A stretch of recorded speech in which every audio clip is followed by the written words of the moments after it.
నమస్కారం. పుష్కర మహత్యం ప్రత్యేక కార్యక్రమానికి స్వాగతం. 12 ఏళ్ల కుమారు వచ్చే సంరంభం, నది మా తల్లికి జరిగే పేరంటం. అది వేద మంత్రాల నడుమ జరిగే మహాయాగం కాదు. అది అంగరంగ వైభవంగా జరిగే బ్రహ్మోత్సవము కాదు. అది కేవలం కోట్లాది భక్తులు ఆచరించే స్నానోత్సవం. పితృదేవతలకు ఒక ముద్ద పెట్టి కృతజ్ఞత తెలుపుకునే పునీతోత్సవం.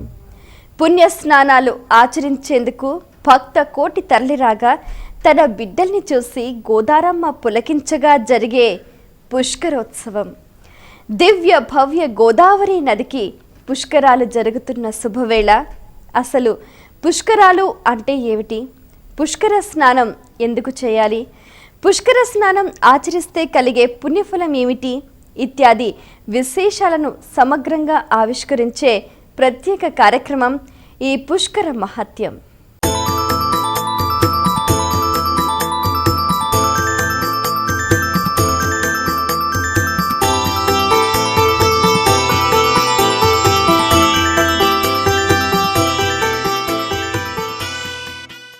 సనాతన సంప్రదాయాలకు నెలవైన వేదభూమి మనది.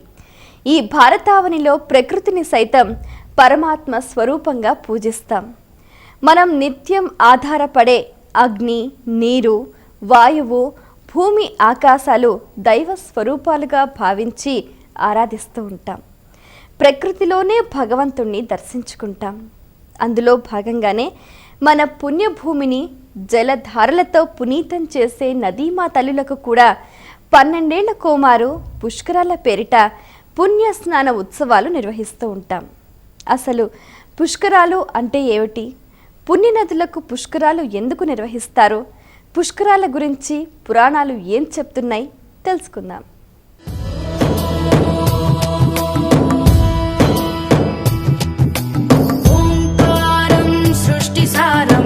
విధిలిఖితం మోక్షదక్షం సుభిక్షం గంగాంగం దివ్యలింగం గజముఖ వినుతం సాన్నపూర్ణ సమక్షం. సృష్టికి మూలాధారం దైవం. ఆ పరబ్రహ్మ సృష్టించినవే పంచభూతాలు. ఆ పంచభూతాల్లో సమస్త ప్రాణికోటికి దాహార్తిని తీర్చేది జలం. జలం ఉద్భవించిన తర్వాతే భువిపై మానవాళి ఉత్పన్నమైంది. జలాల తీరానే తొలి నాగరికత రూపుదాల్చింది. అలాంటి జలానికి దేవతారూపాన్నిచ్చి తల్లిగా ఆరాధించటం హైందవ సంప్రదాయం. నీరు అంటే అది దాహార్తిని తీర్చేది మాత్రమే కాదు, సమస్త పాపాలను హరించే దైవస్వరూపం. అందుకే ఆ నీటినే మనం తీర్థం అంటాం.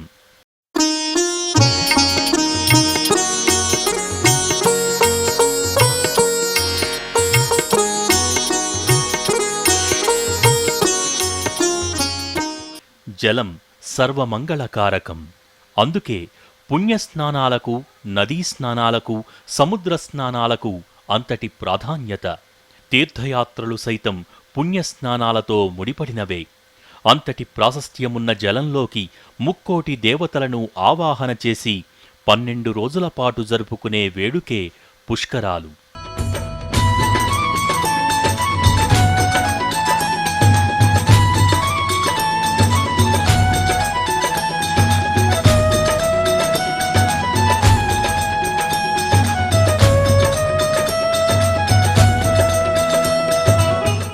పుష్కరం అంటే 12 సంవత్సరాలు అని అర్థం.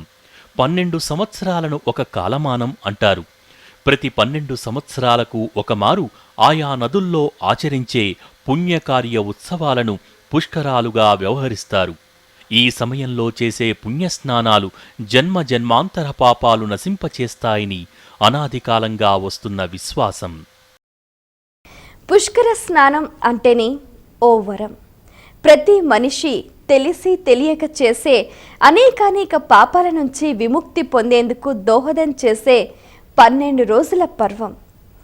నదిలో 3 మునకలు మునిగినంతనే సకల అరిష్టాలు తొలగిపోతాయని భక్తులు విశ్వసిస్తారు.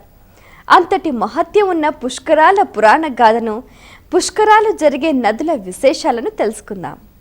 సృష్టి ఆరంభ సమయంలో తుందిలుడు అనే గంధర్వుడు మహాదేవుడికై ఘోర తపస్సు ఆచరించి పరమేశ్వరుణ్ణి ప్రసన్నం చేసుకున్నాడు. ఈశ్వరుడు ఏ వరం కావాలో కోరుకోమన్నాడు. తుందిలుడు పరమానందభరితుడై తనకు ఈశ్వరుడిలో శాశ్వత స్థానం కల్పించమని అర్థించాడు. అందుకు ప్రసన్నుడైన పరమేశ్వరుడు తన అష్టమూర్తులలో ఒక రూపమైన జలమూర్తిలో తుందిలుడికి శాశ్వత స్థానం కల్పించాడు. ఆ విధంగా 3.5 కోట్ల తీర్థాలకు తుందిలుడు అధిపతి అయ్యాడు. జలాలకు అధికారి అయినందున పుష్కరుడయ్యాడు. పుష్కరుడంటే పోషించేవాడని కూడా అర్థముంది. సృష్టి క్రమంలో బ్రహ్మదేవుడికి జలంతో అవసరమేర్పడగా జలాధికారి అయిన పుష్కరుణ్ణి తనకు ఇవ్వాల్సిందిగా పరమేశ్వరుణ్ణి కోరుకున్నాడు చతుర్ముఖుడు. శివుడు అందుకు అంగీకరించగా పుష్కరుడు బ్రహ్మదేవుడి కమండలంలో ప్రవేశించాడు. బ్రహ్మకార్యం పూర్తికాగా జీవరాశిని పునీతం చేసే నిమిత్తం సకల తీర్థాలకు అధిపతి అయిన పుష్కరుణ్ణి తనతో పాటు పంపవలసిందిగా బృహస్పతి బ్రహ్మదేవుణ్ణి అర్థించాడు. కాని పుష్కరుడు పరమేష్టిని వదిలి వెళ్లనని అంటాడు. అప్పుడు బ్రహ్మ, బృహస్పతి, పుష్కరుడు ముగ్గురూ కలిసి ఒక ఒప్పందానికి వచ్చారు. ఒప్పందం ప్రకారం గ్రహరూపంలో ఉన్న బృహస్పతి మేషరాశి మొదలు 12 రాసులలో ప్రవేశించినప్పుడు మొదటి 12 రోజులు, చివరి 12 రోజులు, మిగతా రోజుల్లో మధ్యాహ్న సమయంలో బృహస్పతి అధిపతిగా ఉన్న నదిలో పుష్కరుడు కొలువై ఉంటాడు. ఆ కారణంగా బృహస్పతి ఒక్కో రాశిలో ప్రవేశించినప్పుడు ఒక్కో నదికి పుష్కరాలు వస్తుంటాయి.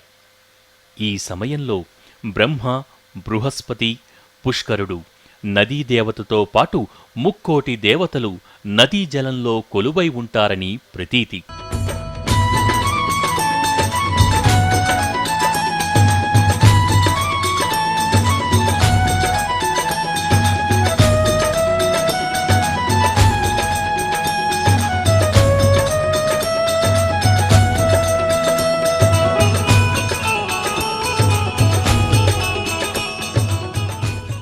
పుష్కరాలు ప్రారంభమయ్యే మొదటి 12 రోజులను ఆది పుష్కరాలుగా, చివరి 12 రోజులను అంత్య పుష్కరాలుగా వ్యవహరిస్తారు.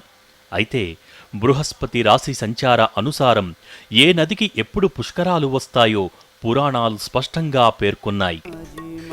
మేషే గంగా వృషేరేవ మిథునే సరస్వతి, కార్కటే యమునా ప్రోక్త, సింహే గోదావరి స్మృత, కన్యాయాం కృష్ణవేణీ చ కావేరీ ఘటికీ స్మృత, వృశ్చికే తామ్రవర్ణీ చ చేసే పుష్కరవామిని, మకరే తుంగభద్రా చ కుంభే సింధూనది స్మృత, మీనే ప్రణితా చ నదీ గురోః సంక్రమణే స్మృతాం, పుష్కరోభ్యామని నామి ప్రతీసోత బుధై స్మృత. అంటే బృహస్పతి మేషరాశిలో ప్రవేశించినప్పుడు గంగానదికి, మిథున రాశిలో ప్రవేశించినప్పుడు సరస్వతీ నదికి, కర్కాటక రాశిలో ప్రవేశించినప్పుడు యమునా నదికి, సింహరాశిలో ప్రవేశించినప్పుడు గోదావరి నదికి, కన్యారాశిలో ప్రవేశించినప్పుడు కృష్ణానదికి, తులారాశిలో ప్రవేశించినప్పుడు కావేరీ నదికి, వృశ్చిక రాశిలో ప్రవేశించినప్పుడు భీమారథీ నదికి, ధనురాశిలో ప్రవేశించినప్పుడు బ్రహ్మపుత్రా నదికి, మకర రాశిలో ప్రవేశించినప్పుడు తుంగభద్రా నదికి, కుంభరాశిలో ప్రవేశించినప్పుడు సింధూ నదికి, మీనరాశిలో ప్రవేశించినప్పుడు ప్రాణహిత నదికి పుష్కరాలు వస్తాయి.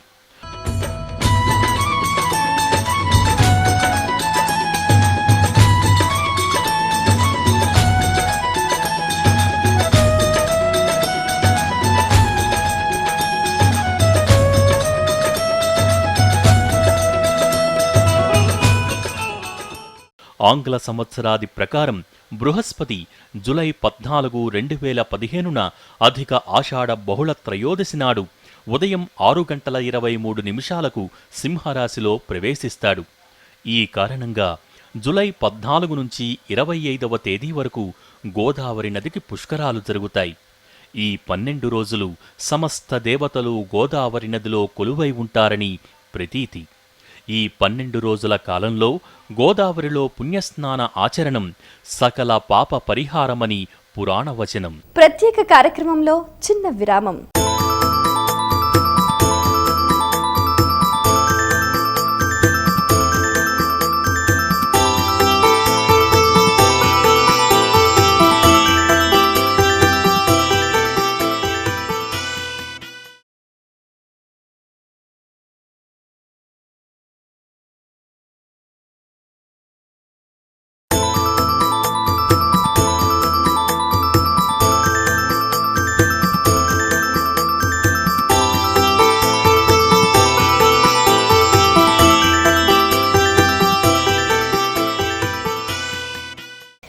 పుష్కర స్నానం అంటే అది కేవలం శరీరాన్ని నీటితో తడిపే ప్రక్రియ కాదు. పుష్కరాల శుభవేళ ఆచరించే పుణ్యస్నానాలు అత్యంత పవిత్రమైనవని శాస్త్రాలు చెబుతున్నాయి. సకల దేవతలు నదిలో కొలువై ఉన్న వేళ పరమాత్ముణ్ణి జలరూపంలో ఆరాధించే పరమాద్భుత వేడుకలే పుష్కరాలు. పుష్కరాల సమయంలో ఆచరించాల్సిన విధి విధానాలు ఏమిటో, పాటించాల్సిన నియమాలు ఏమిటో తెలుసుకుందాం. పుష్కర స్నానమంటే నదిలో దిగి సరదాగా స్నానం చేయటం కాదు, ఒకరిపై ఒకరు ఆటవిడుపుగా నీళ్లు చల్లుకోవటమూ కాదు. పుష్కర స్నానమంటే పరమ పుణ్యప్రద స్నానకార్యం అంటుంది శాస్త్రం. పుష్కర స్నానం 2 రకాలు. నదిలో 3 మునకలు వేసి పాప ప్రక్షాళన చేసుకోవటాన్ని మేధ్యం అంటారు. నదీ జలాన్ని శిరస్సుపై చల్లుకుని సంప్రోక్షణ చేసుకోవటాన్ని యజ్ఞనంగా వ్యవహరిస్తారు.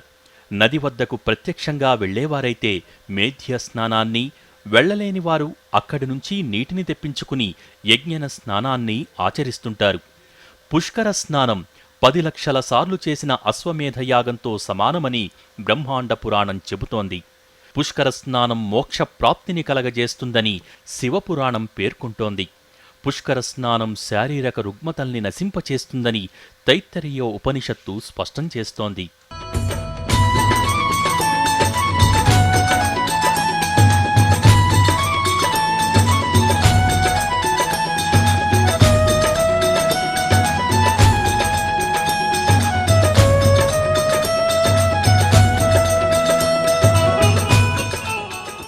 నీరు నారాయణ స్వరూపం గనుక పుష్కరాల సమయంలో జలస్పర్శ చేతనే సమస్త పాపాలు తొలగిపోతాయనేది ఈ పుణ్యస్నానాల్లోని అంతరార్థం.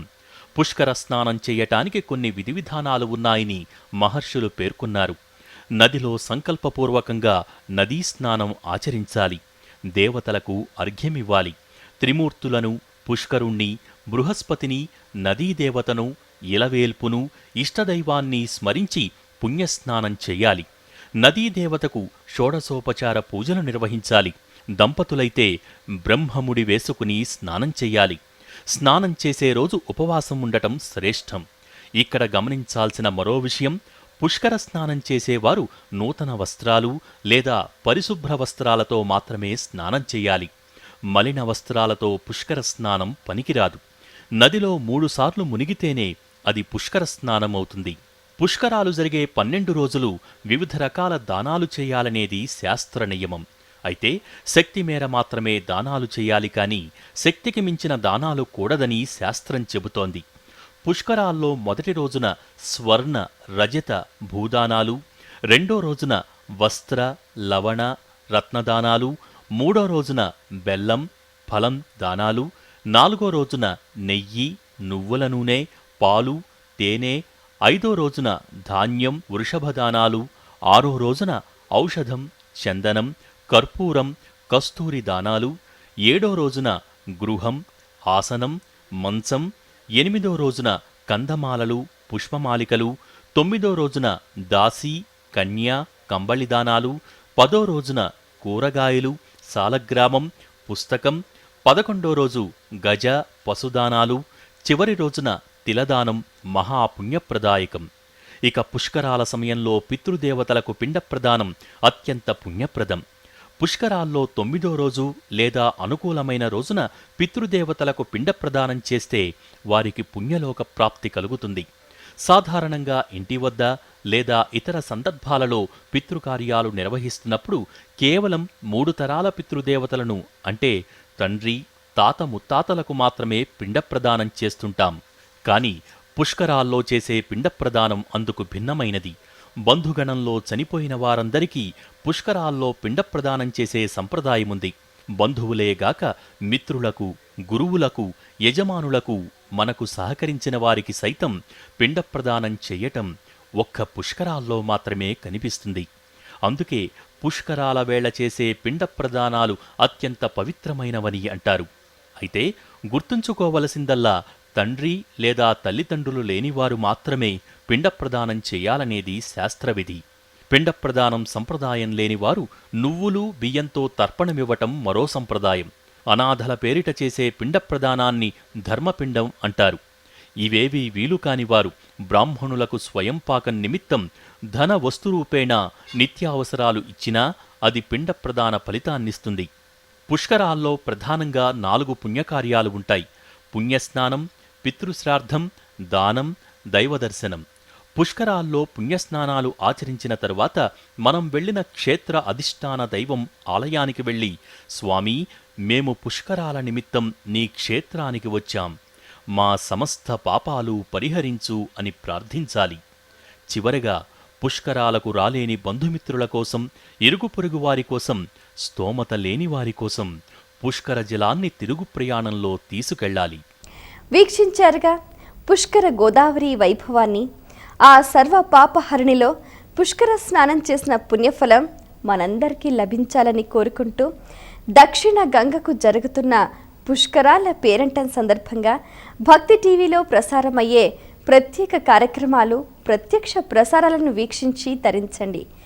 గోదారమ్మ అనుగ్రహానికి పాత్రలు కండి. మరో ప్రత్యేక కార్యక్రమంలో మళ్ళీ కలుసుకుందాం. అంతవరకు సెలవు. నమస్కారం.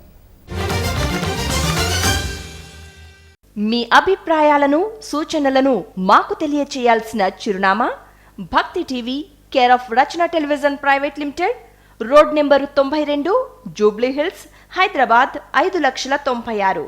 మా ఇమెయిల్ ఐడి bhaktihyd@gmail.com. మా వెబ్సైట్ www.bhaktitv.in. Phone number 9010222333.